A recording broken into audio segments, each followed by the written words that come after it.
नमस्कार दोस्तों, स्वागत है आपका हमारे चैनल अरावली पाठशाला पर। आज अपने 49 डेज चैलेंज की 11वीं क्लास और आज हम आपके लेकर आए हैं एक शानदार क्लास जिसके अंदर जो बोर्ड एग्जाम के अंदर 18 नंबर का पोर्शन है, जिसके अंदर 6 फिल इन द ब्लैंक्स और 12 1 मार्क्स क्वेश्चन शामिल है, उनको लेकर आए हैं। इसकी तैयारी हम पिछले 3 दिनों से कर रहे हैं। आज उसका चौथा दिन है, तो जुड़े रहना हमारे चैनल के साथ ताकि आपके ये 18 नंबर का पोर्शन है वो अच्छे से बोर्ड एग्जाम तक तैयार हो जाए। तो उसके लिए आपको क्या करना है, हमारे चैनल को सब्सक्राइब करना है, क्लास को अधिक से अधिक लाइक करना है, अधिक से अधिक शेयर करना है। अपने ये जो क्लास है वो लगातार 49 दिनों तक चलती रहेगी, जिसके अंदर हम बोर्ड एग्जाम के अंदर जो भी क्वेश्चन आएंगे उनको 4 पोर्शन में पढ़ने वाले हैं। हम उसके अलग अलग टुकड़े करेंगे, वहां से उन सभी सवालों को पढ़ेंगे। अलग अलग नंबर के हमने क्वेश्चन को सेपरेट करके रखा है, जिसके अंदर 4 नंबर के, 3 नंबर के, 2 नंबर के, 1 नंबर के, इस प्रकार के क्वेश्चन शामिल हैं। तो बोर्ड एग्जाम तक हम अपनी तैयारी इस प्रकार से रखेंगे कि वो सारे क्वेश्चन है वो अपने अच्छे तरह से तैयार हो जाए। प्रत्येक जो टाइप है अपने क्वेश्चन का उसको हम स्पेशल तरीके से पढ़ेंगे, यानी जो प्रत्येक पार्ट है उसको हम 6 या 7 दिन का टाइम देंगे, जिससे क्या होगा, वो जो अपने क्वेश्चन है वो अच्छे से प्रिपेयर हो जाएंगे। तो उसके लिए आपको जुड़े रहना है हमारे चैनल के साथ में, लगातार इसके जो वीडियो है उनको देखते रहना है, क्लास को अधिक से अधिक शेयर करना है ताकि आपके जो दोस्त वगैरह हैं उन तक भी ये क्लास पहुंचे और वो भी इसका फायदा उठा सके। स्टार्ट करते हैं आज अपनी क्लास उन 6 फिल इन द ब्लैंक्स के क्वेश्चन के साथ। अपने पास 6 फिल इन द ब्लैंक्स के क्वेश्चन है। यहां पर पहला अपने पास सवाल है कि 18 ए बी माइनस 3 अगर ये समांतर श्रेणी में हो तो ए प्लस बी का मान क्या होगा। कि ये जो 4 पद है वो एपी के अंदर है। किसमें है? एपी के अंदर। तो जब भी कोई अपने पास पद एपी के अंदर लिखे होते हैं तो वहां पर उनके बीच में जो गैप होता है, जिसे हम सारवंतर कहते हैं, स्मॉल डी से डिनोट करते हैं, वो सब जगह बराबर रहता है। यानी इसके अंदर से ये घटाए, इसके अंदर से ये घटाए, या फिर इसके अंदर से ये घटाए, सब स्थिति के अंदर ये कैसे रहेंगे? बराबर रहेंगे। तो यहां पर ये ए है वो दूसरे नंबर पर लिखा हुआ है, बी है वो तीसरे नंबर पर लिखा हुआ है। हमें पूछा है ए प्लस बी, यानी इसके दूसरे और तीसरे पद को जोड़ना है। हमें इसके दूसरे और तीसरे पद को जोड़ना है। पहला पद दे रखा है, चौथा पद दे रखा है, तो यहां पर हम दूसरा और तीसरा पद निकाल सकते हैं। जैसे यहां पर देखें तो अपने पास जो एपी है वो कुछ इस प्रकार से लिखी हुई है कि पहला पद है इसका 18, फिर ए, फिर बी, फिर -3, यानी इसका जो प्रथम पद है जिसे हम ए से ही डिनोट करते हैं वो लिखा हुआ है 18, और इसका जो सारवंतर है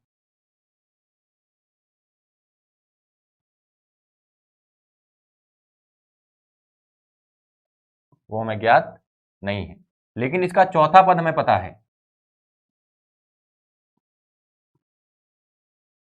चौथा पद लिखा हुआ -3, चौथा पद यानी A4, यानी A4 बराबर है -3।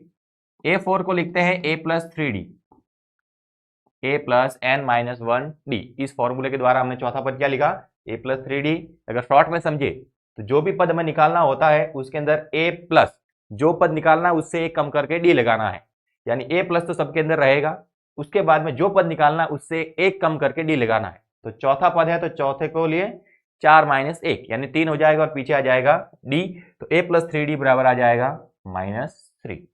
A की वैल्यू यानी प्रथम पद, ए की वैल्यू यानी प्रथम पद वो दे रखा है 18, तो इसकी जगह आ जाएगा 18 प्लस 3D बराबर -3। प्लस का 18 इधर आएगा तो माइनस का, तो -3 - 18 माइनस का 21 हो जाएगा, तो डी बराबर आ जाएगा -21/3। डी बराबर आ जाएगा -7, यानी डी का मान -7 आया है। हमें दूसरा और तीसरा पद जोड़ना है, यानी यहां से हम दूसरा पद निकाल सकते हैं। दूसरा पद यानी ए प्लस डी, ए का मान है अपने पास 18 प्लस डी का मान है -7, तो प्लस माइनस माइनस किया जाएगा 11। तीसरा पद यानी ए प्लस 2D, तो ए की जगह तो आ जाएगा 18 प्लस 2 इंटू डी की जगह आ जाएगा -7, तो 18 - 14 ये आ जाएगा 4। अब ये जो a है वो दूसरा पद है, b है वो तीसरा पद है, यानी ये तो आ गया अपने पास a, ये आ गया अपने पास बी, इन दोनों को अगर ऐड करें यानी 11 और 4 को जोड़ें तो ये आ जाएगा अपने पास 15, यानी a प्लस बी का मान कितना आ जाएगा 15। यहां पर लिख सकते हैं a प्लस बी आ गया अपने पास 15। ठीक है, आगे है बिंदु 4, -3 की x अक्ष से दूरी बताइए। जब भी दूरी की बात करें तो आपको जो भी मान लिखना है वो प्लस के अंदर लिखना है। x अक्ष से दूरी पूछे तो y की वैल्यू, y अक्ष से दूरी पूछे तो x की वैल्यू, ये आपको ध्यान रखना है शॉर्ट में, क्योंकि हमें इसको अच्छे से समझने की जरूरत नहीं है। वैसे ये आइडिया होना चाहिए कि किस प्रकार से ये वैल्यू आती है, लेकिन जब हम फिल इन द ब्लैंक्स और ऑप्शनल क्वेश्चन 1 मार्क्स क्वेश्चन करते हैं तो वहां पर हमें ज्यादा कॉन्सेप्ट की जरूरत नहीं पड़ती, वहां पर हमें केवल उनको जल्दी से हल करना होता है ताकि अपने समय है उसकी बचत हो जाए। तो यहाँ पर 4, -3 की x अक्ष से दूरी लिखनी है तो डायरेक्ट हम याद रखते हैं कि x अक्ष से दूरी यानी y की वैल्यू, y अक्ष से दूरी यानी x की वैल्यू, लेकिन दूरी है तो अगर माइनस के अंदर वैल्यू लिखी भी हुई है तो उसको प्लस के अंदर लिख देंगे। तो 4 और -3 की x अक्ष से दूरी यानी y की वैल्यू लिखनी है, y की वैल्यू है -3, तो -3 नहीं लिखेंगे, हो जाएगा प्लस का 3। आगे है 2 sin 30 डिग्री cos 30 डिग्री का मान क्या होता है, तो यहां पर वैल्यू निकालें। उसके लिए आपको त्रिकोणमिति की सारणी के अंदर वैल्यू पता होनी चाहिए। sin 30 की वैल्यू लिखते हैं हम 1/2, cos 30 की वैल्यू लिखते हैं √3/2, यानी 2 से 2 कट गया, यानी ये आ गया √3/2। वैसे अगर हम 10 के ऊपर लेवल की बात करें तो ये अपने पास एक फॉर्मूला लिखा हुआ है 2 sin x cos x, जो कि sin 2x के बराबर होता है। तो sin 2x की जगह 30 है तो 2 × 30 60 डिग्री, यानी 60 डिग्री लिखना है, और sin 60 का मान होता है √3/2। क्लास 10 के अंदर हम केवल वैल्यू पुट करके मान निकालते हैं, तो sin 30 का मान लिखा 1/2, cos 30 का मान रखा √3/2, 2 से 2 कट गया, बचा √3/2। गोले के आयतन का सूत्र, अगर गोले के आयतन की बात करें तो वो हम लिखते हैं 4/3 πr³। ये जो पृष्ठीय क्षेत्रफल और आयतन वाला चैप्टर है, यहां से कम आपके पास एक तो फॉर्मूला डायरेक्ट पूछा जाएगा। तो जितने भी फॉर्मूले हैं पृष्ठीय क्षेत्रफल और आयतन के, वो सारे के सारे आपको याद करने हैं। जो भी अंदर 3D के अंदर डायग्राम है, जैसे घन है, घनाभ है, अर्धगोला है, गोला है, शंकु है, बेलन है, इन सभी को अच्छे से पढ़ना है। इन सभी के जो भी फॉर्मूले हैं पृष्ठीय क्षेत्रफल और आयतन से रिलेटेड, उन सभी को अच्छे से तैयार करना है। अगला है प्रेक्षण 2, 2, 3, 3, 2, 4, 7, 6 का बहुलक क्या है। बहुलक यानी वो प्रेक्षण जो सबसे अधिक बार आए, जिसकी बारंबारता सबसे अधिक हो। तो यहाँ पर देखें तो प्रेक्षण के रूप में 2 है, 3 है, 4 है, 6 है, 7 है। तो 2 कितनी बार आ रहा है, 2 आ रहा है 1, 2 और 3 बार। 3 कितनी बार आ रहा है, 2 बार, 4 1 बार, 6 1 बार, 7 1 बार, यानी सबसे अधिक बार जो प्रेक्षण आ रहा है वो क्या है, 2 है, यानी जिसका जो बहुलक है वो हो जाएगा 2। अगला सवाल है प्रथम 5 सम संख्याओं का माध्य होता है। तो स्टार्टिंग की 5 सम संख्या कौन सी होती है अपने पास, पहली होती है 2, फिर 4, 6, 8, 10, ये स्टार्टिंग की सम संख्या होती है 5। जब भी हम माध्य ज्ञात करेंगे तो प्रेक्षणों को जोड़ देंगे, तो हमने सभी को क्या कर दिया है, जोड़ दिया है, और बटे में जितने ये प्रेक्षण है उसका भाग देते हैं। तो 1 2 3 4 5, 5 प्रेक्षण है, 5 का भाग 2 4 6, 6 6 12, 12 8 20, 20 और 10 30, तो 30/5 यह आ जाएगा 6, यानी माध्य कितना होता है, 6 होता है। अगला सवाल, आगे अपने 1 नंबर के क्वेश्चन स्टार्ट होते हैं। टोटल मिलाकर 12 प्रश्न होंगे। एक प्रश्न है वो 11वें चैप्टर यानी वृत्त से संबंधित क्षेत्रफल, 4 क्वेश्चन है वो 12वें चैप्टर यानी पृष्ठीय क्षेत्रफल और आयतन, 4 क्वेश्चन सांख्यिकी और 3 क्वेश्चन प्रायिकता, इस प्रकार से पूछे जाएंगे। तो हमें केवल ये जो 4 चैप्टर है उन्हीं से 1 नंबर के प्रश्न तैयार करने हैं, खास करके 3 चैप्टर 12 13 और 14। एक घनाभ की विमाएं 20 × 10 × 5 सेंटीमीटर है, तो घनाभ का आयतन ज्ञात कीजिए। एक घनाभ है अपने पास, उसकी विमाएं लिखी है 20 सेंटीमीटर, 10 सेंटीमीटर, 5 सेंटीमीटर। तो जो विमाएं होती है वो L × B × H के रूप में लिखी जाती है। नॉर्मली जो भी विमा यानी जो भुजाओं की माप है वो L, B और H के रूप में लिखी जाती है। यानी यहां पर L का मान कितना है, 20 सेंटीमीटर, बी का मान कितना है 10 सेंटीमीटर, एच का मान कितना है 5 सेंटीमीटर, एल यानी लंबाई, बी यानी चौड़ाई, एच यानी ऊंचाई। तो घनाभ का आयतन ज्ञात कीजिए। अगर हम घनाभ के आयतन की बात करें तो घनाभ का आयतन हम लिखते हैं L into B into H, यानी ये जो भी तीनों बीमाएं दे रखी है इन सभी का गुणा करना है। तो ये हो जाएगा 20 इंटू 10 इंटू 5, 20 इंटू 10 200, 200 इंटू 5 ये हो जाएगा 1000 सेंटीमीटर क्यूब।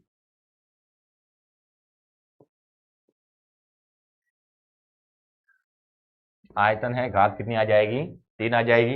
1 सेंटीमीटर इसका, 1 सेंटीमीटर इसका, 1 सेंटीमीटर इसका, तीनों का गुणा हुआ तो सेंटीमीटर क्यूब। नॉर्मली याद रखना है कि जब भी आयतन होगा तो जो पीछे मात्रक है उसकी घात 3 लगानी है। क्षेत्रफल है तो जो भी पीछे मात्रक होगा उसकी घात 2 लगाओगे। और जब भी कोई दूरी दे रखी है, लंबाई दे रखी है, चौड़ाई है, ऊंचाई है, तो वहां पर जो मात्रक है उसकी घात 1 लिखी जाएगी। आगे बढ़े। आगे है अपने पास सवाल नंबर 2 का 21 सेंटीमीटर त्रिज्या वाले वृत्त के केंद्र पर 60 डिग्री का कोण अंतरित होता है, तो बनने वाले संगत त्रिज्य खंड का क्षेत्रफल ज्ञात कीजिए। अपने पास का एक वृत्त है, क्या बना देना है जल्दी से, एक वृत्त बना देना है जिसके अंदर क्या कहा गया है 21 सेंटीमीटर त्रिज्या है। इस वृत्त की त्रिज्या कितनी है 21 सेंटीमीटर। ये जो त्रिज्या है वो कितनी है 21 सेंटीमीटर का इस वृत्त के केंद्र पर 60 डिग्री का कोण अंतरित होता है। इसका जो केंद्र है वहां पर कोण कितना बन रहा है 60 डिग्री का। तो बनने वाले संगत त्रिज्य खंड का क्षेत्रफल ज्ञात कीजिए। अब त्रिज्य खंड का क्षेत्रफल वो हम लिखते हैं थीटा बटे 360 degree into pi r square. तो थीटा की जगह आ जाएगा 60 डिग्री बटे में 360 डिग्री इंटू पाई की वैल्यू सवाल के अंदर दे रखी होगी एग्जाम के अंदर। अगर नहीं है तो आप 22/7 रख सकते हैं, 3.14 रख सकते हैं, और चाहे तो पाई को पाई ही रहने दे तो भी कोई दिक्कत नहीं है। अगर मान दे रखा है तो जो मान दिया हुआ है वही पुट करना है। अगर दिया हुआ नहीं है तो जो पाई की वैल्यू होती है जो हम 2 यूज करते हैं वो लिखें, या फिर पाई की जगह पाई ही रहने दे, कोई प्रॉब्लम नहीं रहेगी। आर का स्क्वायर यानी 21 इंटू 21, 0 से 0 गया, 6 से काटा 6 बार, 7 से काटे ये कटेगा 3 बार, 3 से 6 को काटा 2 बार, 2 से 22 को काटा 11 बार, यानी ये आ गया 11 इंटू 21। गुणा करके देख सकते हैं, ये अपने पास आ जाएगा 210 21 231 सेंटीमीटर स्क्वायर क्षेत्रफल है। तो मात्रक की घात कितनी लगानी है 2। केवल वैल्यू पुट करनी है और थोड़ी सी गणना करनी है, अपने पास त्रिज्य खंड का क्षेत्रफल आ जाएगा। फॉर्मूला पता होना चाहिए कि त्रिज्य खंड का क्षेत्रफल होता है, उसके लिए फॉर्मूला लिखते हैं थीटा बटे 360 इंटू पाई आर स्क्वायर, यानी जो वृत्त का क्षेत्रफल है उसके अंदर जो कोण दिया हुआ है उसके द्वारा कितना एरिया काटा जा रहा है वो बताना है। तो जो एरिया काटा जाएगा वही त्रिज्य खंड होगा। अगला सवाल, एक गोले का आयतन 48 पाई सेंटीमीटर क्यूब हो तो उसकी त्रिज्या का मान बताना है। यानी गोले का आयतन दे रखा है, गोले का आयतन है वो सवाल में दिया हुआ है, तो गोले के आयतन का ही कॉन्सेप्ट लगाना है, इसके अलावा कोई दूसरा कॉन्सेप्ट यूज नहीं करना है। गोले का आयतन कितना दिया हुआ है 48 पाई सेंटीमीटर क्यूब, और गोले का आयतन हम लिखते हैं 4/3 पाई आर क्यूब। ये हम यहाँ पर फॉर्मूले के रूप में भी लिख चुके हैं। ये अपने पास फिल इन द ब्लैंक्स के अंदर क्वेश्चन भी था कि गोले के आयतन का सूत्र क्या होता है, तो वहां पर हमने लिखा था 4/3 पाई आर क्यूब। ये हो जाएगा बराबर में 48 पाई। देखना पाई से पाई है वो कट गया है, 4/3 आर क्यूब बराबर आया है 48। 3 भाग में है इधर आएगा तो गुणा में, 4 गुणा में है इधर आएगा तो भाग में, अपने पास आर क्यूब बचेगा केवल। तो ये हो गया 48, 3 आ जाएगा गुणा में, 4 आ जाएगा भाग में। अगर हम 4 से काटे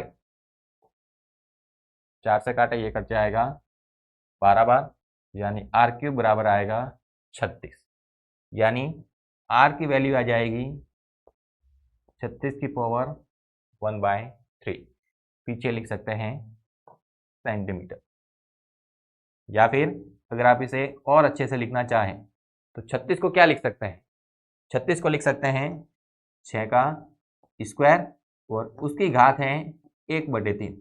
जब किसी एक आधार पर दो घातें होती है तो उनका गुणा हो जाता है, तो आर बराबर हो जाएगा 6 की power 2/3 centimetre. 4/3 pi r cube गोले का आयतन होता है, दिया हुआ था 48 पाई सेंटीमीटर क्यूब, पाई से पाई काट दिया, 4/3 आगे था तो 4 है वो आ गया भाग में, 3 चला गया गुणा में, तो ये हो गया 48 × 3 बटे में 4। 4 से 48 को काटे तो कटेगा 12 बार, यानी ऊपर आ गया 12 × 3। अब ये आर क्यूब बराबर आया है 12 बटे, माफ कीजिए 12 × 3 36, तो आर क्यूब बराबर आ गया है 36। अब अगर स्क्वायर होता तो अंडूर लगाकर 6 लिख सकते थे, लेकिन क्यूब है तो ऊपर घात कितनी हो जाएगी 1/3, या फिर आप इस पर क्यूब रूट भी लगा सकते हैं, घनमूल का निशान भी लगाया जा सकता है। तो हमने इसके ऊपर 1/3 घात लगाई है, फिर 36 को लिखा है 6 की घात 2 और उसके ऊपर घात कितनी है 1/3। तो जब एक आधार पर दो घातें होती है तो उसका गुणा हो जाता है, तो हो जाएगा 6 की पावर 2/3 सेंटीमीटर। आगे है, यदि एक घन की भुजा 5 सेंटीमीटर हो तो उसका कुल पृष्ठीय क्षेत्रफल क्या होगा। घन की भुजा दे रखी है, घन की भुजा है वो सवाल में दी हुई है, जिसे हम नॉर्मली ए से लिखते हैं, तो लिख देना है ए बराबर 5 सेंटीमीटर। डायरेक्ट ए बराबर 5 सेंटीमीटर नहीं लिखेंगे, क्योंकि वहां पर सामने वाले को बताना पड़ेगा कि जिसको हमने ए माना है वो है क्या, वो घन की भुजा है। तो आप घन की भुजा लिखे फिर पीछे ब्रैकेट में ए लिखे, ताकि उसको पता चल जाए कि आपने ए है वो घन की भुजा को माना है। तो घन की भुजा 5 सेंटीमीटर है। घन का कुल पृष्ठीय क्षेत्रफल, घन के अंदर 6 फलक होते हैं, तो 6 फलकों का पृष्ठीय क्षेत्रफल कहें या घन का पृष्ठीय क्षेत्रफल कहें, दोनों आपस में बराबर रहेंगे। तो घन का कुल पृष्ठीय क्षेत्रफल 6 × भुजा स्क्वायर, मान रख देने हैं 6 × भुजा मतलब 5, तो जाएगा 5 का स्क्वायर, 6 × 25, तो 25 का गुणा 6 के साथ करें तो 25 × 5 = 125, 25 × 6 = 150 सेंटीमीटर स्क्वायर, यानी जो घन है उसका कुल पृष्ठीय क्षेत्रफल आ गया 150 सेंटीमीटर स्क्वायर। अगला क्वेश्चन, एक बेलन की त्रिज्या व ऊंचाई क्रमशः 7 सेंटीमीटर व 21 सेंटीमीटर है, तो बेलन का आयतन ज्ञात कीजिए। बेलन की त्रिज्या दे रखी है, यानी आर। आर क्या है बेलन की त्रिज्या, वो है 7 सेंटीमीटर। बेलन की ऊंचाई यानी एच वो दे रखी है 21 सेंटीमीटर, या लिख देना है आगे बेलन की त्रिज्या, यहां पर लिख देना है बेलन की ऊंचाई। आर बराबर 7 सेंटीमीटर, एच बराबर 21 सेंटीमीटर। बेलन का आयतन ज्ञात करना है। बेलन का आयतन यानी V, बेलन का आयतन हम लिखते हैं पाई आर स्क्वायर एच। तो आर और एच के मान है वो यहां पर रख देने हैं, तो पाई की जगह पाई रहने देंगे तो भी कोई दिक्कत नहीं है। आर का स्क्वायर यानी 7 का स्क्वायर और गुणा में एच यानी 21, तो ये हो जाएगा 49 × पाई × 21। 49 × 21 गुणा करना है, 9 4 2 का गुणा करें 8 9, ये हो जाएगा 9 8 4 12 का 2 हासिल 1, ये आएगा 1029। 1029 पाई सेंटीमीटर क्यूब, माप सेंटीमीटर में थी तो सेंटीमीटर का क्यूब इसका हो जाएगा मात्रक। केवल आर और एच के मान है वो इस फॉर्मूले के अंदर रखने हैं। इसके लिए इंपॉर्टेंट चीज ये रहेगी कि आपको ये आयतन वाला फॉर्मूला पता हो। तो पृष्ठ क्षेत्रफल और आयतन के अंदर जितने भी फॉर्मूले हैं वो सारे के सारे याद कर लेने हैं, क्योंकि जितने भी सवाल आएंगे उसके अंदर प्रत्येक सवाल में फॉर्मूला अप्लाई करना होगा। अगला सवाल, पग विचलन विधि द्वारा माध्य ज्ञात करने का सूत्र लिखिए। जब भी हम प्रत्यक्ष विधि की बात करते हैं तो वहां पर माध्य ज्ञात करने के लिए हम लिखते हैं सिग्मा fi xi बटे सिग्मा fi। जैसे ही प्रत्यक्ष से आगे की ओर बढ़ते हैं अपने पास दूसरा मेथड आता है कल्पित माध्य विधि, जिसके अंदर हम एक एक्स्ट्रा एलिमेंट ज्ञात करते हैं जो कि अपने पास होता है di। di करने के लिए हम क्या करते हैं कि xi में से a घटाते हैं, तो जब हम कल्पित माध्य विधि द्वारा माध्य ज्ञात करते हैं तो उसी a को वापस ऐड कर देते हैं, तो वो हो जाता है a प्लस, अब सिग्मा fi xi नहीं रहेगा, तो सिग्मा fi di हो जाता है और बटे में सिग्मा fi आता है। जैसे ही कल्पित से पग विचलन की ओर जाते हैं तो वहां पर हम एक एक्स्ट्रा एलिमेंट निकालते हैं ui, और वो आता है h का भाग देने पर, जो भी di की वैल्यू आई थी उसके अंदर h का भाग देंगे तो अपने पास ui की वैल्यू आएगी। तो जैसे ही पग विचलन विधि द्वारा माध्य ज्ञात करेंगे तो वहां पर उसी h का वापस गुणा कर देंगे और di है वो ui के अंदर कन्वर्ट हो जाएगा। तीनों मान लिख सकते हैं। पहले इसके लिए फॉर्मूला लिखते हैं कि x बार बराबर होता है a plus sigma fi ui बटे सिग्मा fi इंटू h। अगर हम कल्पित माध्य विधि की बात करें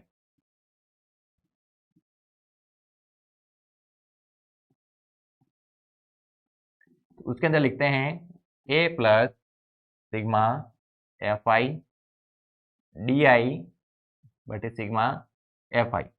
और अगर हम प्रत्यक्ष विधि द्वारा माध्य की बात करें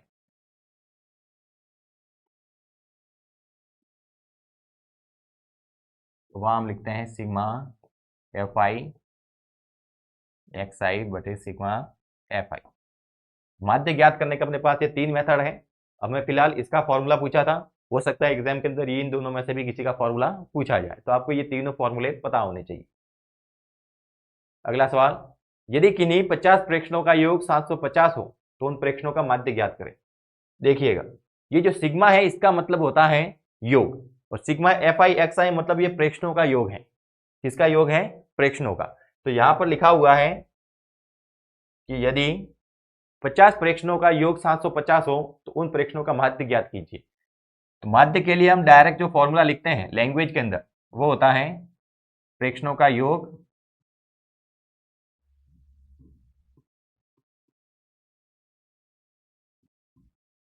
बटे प्रेक्षणों की संख्या। ये जो रूप है वो औसत के जैसा ही है। जैसे औसत में लिखते हैं राशियों का योग बटे राशियों की संख्या, तो यहाँ पर उसी राशि को हम प्रेक्षण बोलते हैं। हो जाता है प्रेक्षणों का योग बटे प्रेक्षणों की संख्या। तो प्रेक्षणों का योग दे रखा है, योग है अपने पास 750, तो यहाँ पर आ जाएगा 750 बटे में प्रेक्षणों की संख्या। प्रेक्षण है कितने? 50 है, तो बटे में आ जाएगा 50, 0 से 0 कट गया, 75 के अंदर 5 का भाग देना है, तो ये आ जाएगा 15, यानी माध्य की वैल्यू कितनी आ गई अपने पास? 15। माध्य आ जाएगा अपने पास 15। अगला सवाल, किसी बंटन 10, 20, 30, 40, 50, 60 का माध्यक कितना होगा? इसका माध्यक पूछा है। तो माध्य के लिए क्या करते हैं, पहले प्रेक्षण को आरोही क्रम में जमा देते हैं। यहां पर देखें तो जो प्रेक्षण है वो आरोही क्रम में जमाया हुआ है। अब यहां पर अगर n की वैल्यू देखें, या n यानी पद कितने हैं, तो पद देखते हैं 1, 2, 3, 4, 5, 6, तो n बराबर 6 है, यानी सम है। अगर ये ऑप्शनल क्वेश्चन होता, फिल इन द ब्लैंक्स वाला क्वेश्चन होता, तो इसका माध्यक हम डायरेक्ट लिख सकते थे। वो कैसे? कि जैसे ही प्रेक्षण को आरोही क्रम में जमा देते हैं तो जो प्रेक्षण बीच में आता है, अगर विषम संख्या होगी प्रेक्षणों की तो बीच में एक एलिमेंट बचेगा, और सम संख्या है तो बीच में दो एलिमेंट बचेंगे। अगर बीच में एक एलिमेंट है तो वही माध्यक है, दो एलिमेंट है तो दोनों को ऐड करना है, दो का भाग देना है। यहाँ पर ये सम प्रेक्षण है, यानी बीच में दो एलिमेंट होंगे, इधर से एक काटा, इधर से भी एक काट दिया, इधर से एक काटा, इधर से भी एक काट दिया, तो बीच में आया 30 और 40, दोनों को ऐड कर देंगे 70 आ जाएगा, दो का भाग देंगे 35 आ जाएगा। तो वहां पर अगर ऑप्शनल क्वेश्चन है तो डायरेक्ट 35 को सही कर देना है, फिल इन द ब्लैंक्स है तो सीधा 35 लिख देना है। लेकिन अगर एक नंबर का क्वेश्चन है तो वहां पर उसे थोड़ा हल करना पड़ेगा, मैथमेटिकली थोड़ा हल करेंगे ताकि वहां पर हमें एक नंबर मिले। तो उसके लिए हम लिखेंगे कि n कितने हैं इसके अंदर, यानी प्रेक्षण कितने हैं? 6 हैं, वो सम है। तो जब भी प्रेक्षण सम होते हैं और उसका हमें माध्यक ज्ञात करना होता है तो हम लिखते हैं n/2 पद प्लस n/2 प्लस 1वां पद, यानी n/2 पर कौन सा पद आ रहा है वो लिखना है, फिर उसके आगे कौन सा पद है +1 यानी उसके आगे वाला पद, उसको ऐड करना है और फिर 2 का भाग देना है। तो n/2 यानी 6/2 पद, प्लस 6/2 प्लस 1वां पद और बटे में आ जाएगा 2।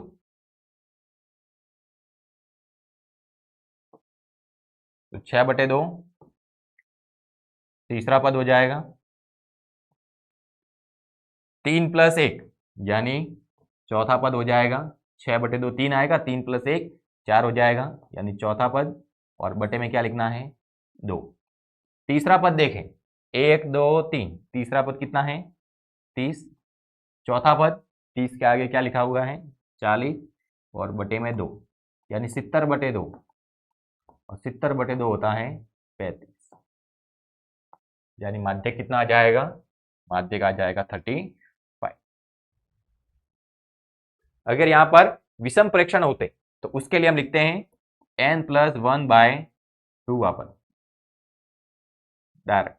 जैसे अगर 7 प्रेक्षण होते तो 7 + 1/2 तो 7 + 1 8, 8/2 यानी चौथा जो प्रेक्षण होगा वो अपने पास माध्यक होगा। अगला सवाल बंटन 3 5 7 9 3 5 7 3 11 का माध्य माध्यक तथा बहुलक ज्ञात करना है।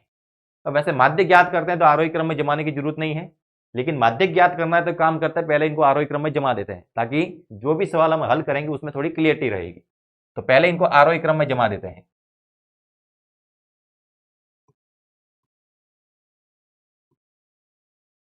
इन सभी को क्या करते हैं आरोही क्रम में जमा देते हैं।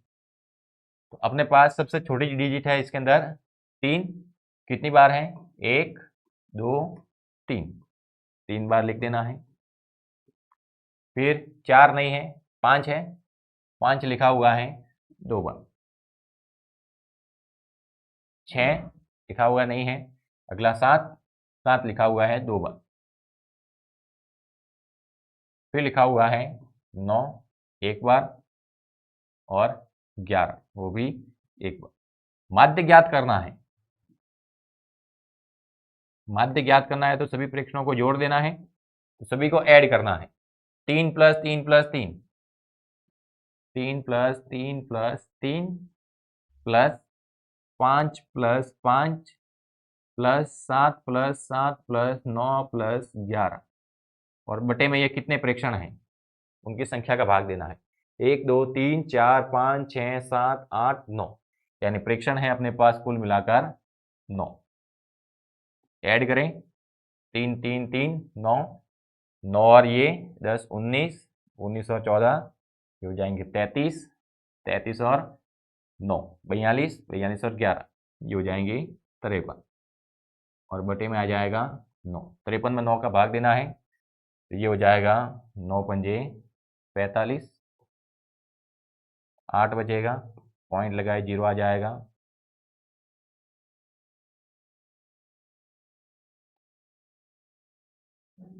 नौ 63 9 8 72 यानी सिलसिला है वो चलता रहेगा यानी 5.888 यानी 5.8 के ऊपर बार लगा सकते हैं। ये अपने पास क्या आ गया इसका माध्य आ गया। 53 के अंदर 9 का भाग देंगे तो आएगा 5.8888 यानी लिख सकते हैं 5.9। इसको लगभग कितना लिख सकते हैं 5.9। तो ये अपने पास इसका माध्य आएगा। आप 5.8 के ऊपर बार लगा दें तो 8 के ऊपर बार यानी 8 है वो पीछे रिपीट होता जा रहा है। उसके बाद में इसका माध्यक ज्ञात करना है। माध्यक ज्ञात करना है मतलब पहले तो प्रेक्षणों की संख्या देखेंगे, प्रेक्षण कितने हैं 9 है। तो जब माध्यक ज्ञात करेंगे तो जो n है वो लिखा हुआ है विषम। माध्यक ज्ञात करने के लिए n की वैल्यू देखेंगे कितनी है 9 यानी विषम है। विषम है यानी n + 1/2 वापस तो हो जाएगा 9 + 1 बटे में 2 वापस 9 + 1 10, 10/2 यानी 5 वापस। तो ये सारे आरोही क्रम में जमाए हुए हैं। तो जो 5वां पद है 1 2 3 4 5, 5वां पद कितना है 5 तो माध्यक आ जाएगा 5। अगर बहुलक की बात करें तो जो प्रेक्षण सबसे अधिक बार आएगा वो बहुलक कहलाएगा। 3 है वो 3 बार आ रहा है, 5 2 बार, 7 2 बार, 9 1 बार, 11 1 बार। तो सबसे अधिक जो प्रेक्षण आ रहा है वो क्या है, 3 है, तो 3 इसका कहलाएगा बहुल। अगला क्वेश्चन, एक पेटी में 90 डिस्क हैं जिस पर 1 से 90 तक संख्याएं अंकित हैं, यानी टोटल डिस्क कितनी है, 90। फिर आगे कहा है कि उन पर 1 से 90 तक संख्या लिखिए। जो भी डिस्क है सभी के ऊपर एक एक नंबर लिखा हुआ है 1 से 90 तक।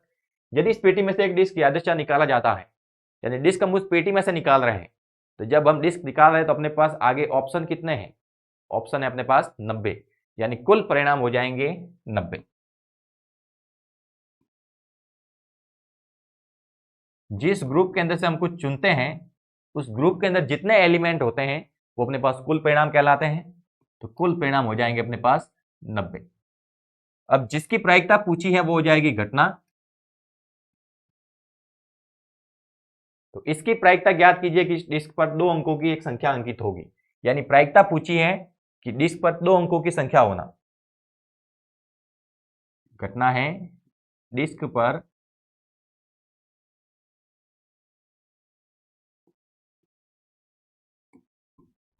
2 अंकों की संख्या, यानी इस घटना के परिणाम कितने होंगे, घटना के परिणाम मतलब जो अपने पास कुल परिणाम है उसके अंदर 2 अंकों वाले परिणाम कितने हैं।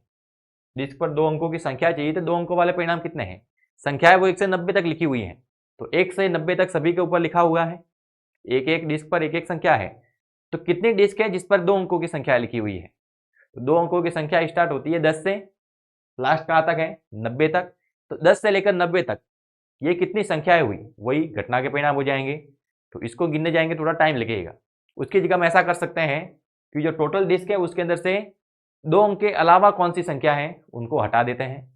तो 2 अंकों के अलावा अपने पास 1 अंक की संख्या लिखी हुई है जो है 1 2 3 4 5 6 7 8 9, यानी 9 डिस्क के ऊपर 1 अंकों की संख्या है, बाकी सब पर 2 अंकों की संख्या है।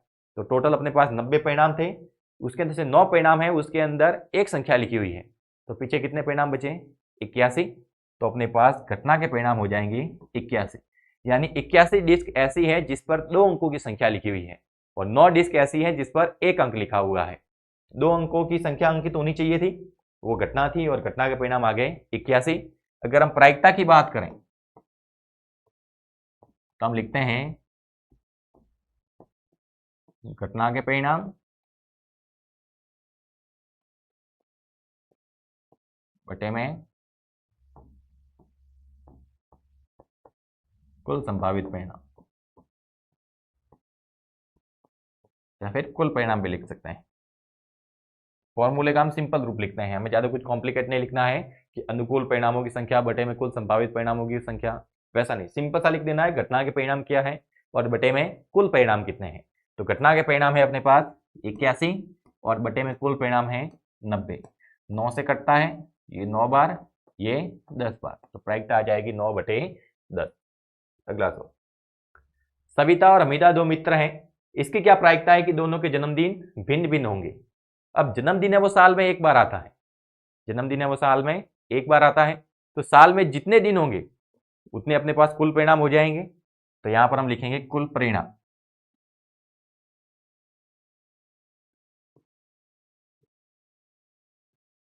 कुल परिणाम कितने हो जाएंगे 365, क्योंकि जन्मदिन साल में एक बार आता है और साल के अंदर जो दिन होते हैं वो अपने पास कुल परिणाम होंगे। अब कहा है कि दोनों का जन्मदिन है वो एक ही दिन होने की प्रायिकता क्या है, यानी घटना क्या है, दोनों का जन्मदिन, दोनों का जन्मदिन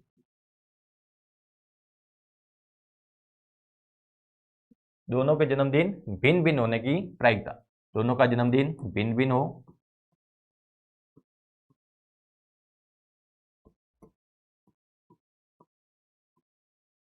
दोनों का जन्मदिन कैसा होना चाहिए भिन्न भिन्न।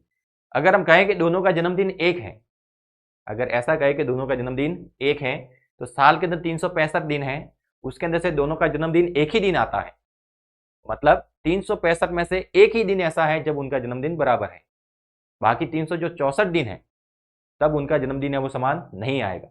यानी जन्मदिन के समान होने का जो परिणाम है वो एक है, तो समान नहीं होने के परिणाम कितने हो जाएंगे?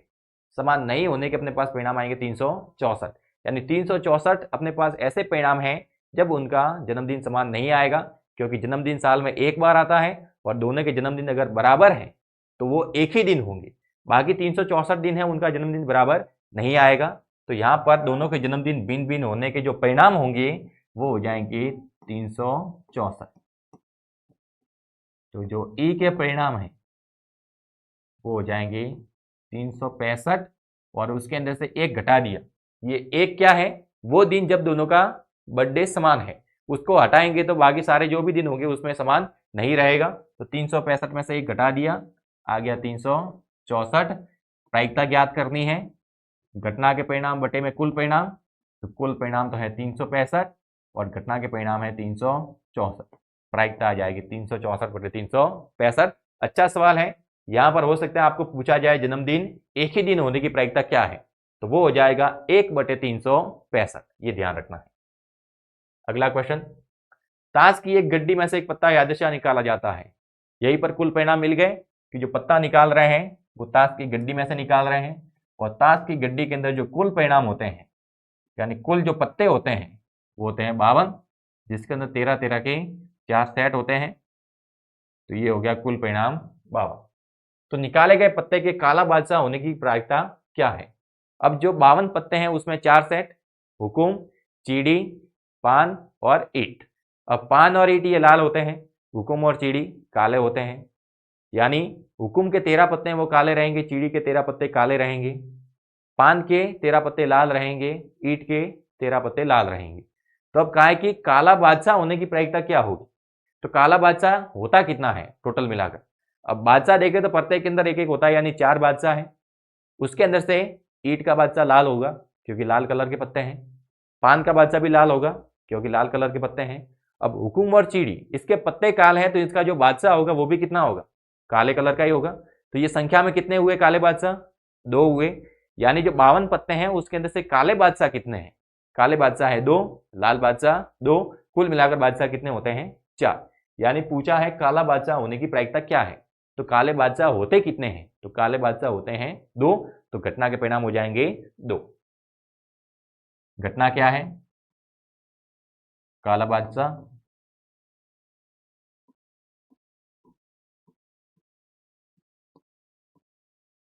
तो ई के परिणाम यानी घटना के परिणाम। काला बादशाह होने के परिणाम कितने हैं? वो परिणाम है अपने पास 2। प्रायिकता ज्ञात करनी है, घटना के परिणाम बटे में कुल परिणाम, तो हो जाएगा 2/52, काटेंगे तो प्रायिकता आ जाएगी 1/26। तो इसके साथ ही आज के अपने जो 12 1 मार्क्स क्वेश्चन थे वो, और 6 ये फिल इन द ब्लैंक्स वाले क्वेश्चन सारे कंप्लीट होते हैं। सारे सवाल है वो अच्छे हैं, यहाँ से एग्जाम के अंदर कोई भी सवाल आ सकता है, कुछ भी कॉन्सेप्ट पूछा जा सकता है। तो आपको सभी सवालों की अच्छे से प्रैक्टिस करनी है और बोर्ड एग्जाम को ध्यान में रखते हुए इनकी तैयारी करनी है। यहाँ से जो भी सवाल आपको प्रोवाइड किए जाएंगे वो सारे के सारे सेलेक्टेड होंगे। यहाँ से अधिकतर सवाल है वो बोर्ड एग्जाम के अंदर आ जाएंगे, और जो सवाल नहीं आते हैं उनका कॉन्सेप्ट जरूर आ जाएगा। हो सकता है उनकी डिजिट चेंज हो जाए, लेकिन वो कॉन्सेप्ट पूरा का पूरा आएगा। यानी 49 दिनों के अंदर ऐसा एक भी भाग नहीं बचेगा बोर्ड एग्जाम का जो न पूछा जाए। जो भी अपने 80 नंबर का प्रश्न है सारा का सारा इस 49 दिनों की क्लास से ही आएगा, इसके बाहर एक भी प्रश्न नहीं पूछा जाएगा। तो जुड़े रहना है हमारे चैनल के साथ में। जो भी इसके लेक्चर वगैरह हैं उनको अधिक से अधिक लाइक करना है, अधिक से अधिक शेयर जरूर करना है। अगर लाइक नहीं भी करते हैं, सब्सक्राइब नहीं भी करते हैं तो भी कोई दिक्कत नहीं है, लेकिन इसको शेयर इतना करना है कि आपके जो भी दोस्त वगैरह उन तक भी ये क्लास पहुंचे और वो भी इसका फायदा उठा सके। तो मिलेंगे हम नेक्स्ट क्लास में, तब तक के लिए धन्यवाद। अगला जो अपना लेक्चर होगा वो इसी का अगला पार्ट रहेगा, जिसके अंदर हम 6 वापस फिल इन द ब्लैंक और 12 1 मार्क्स क्वेश्चन आपके लिए लेके आएंगे। तब तक के लिए धन्यवाद, टेक केयर।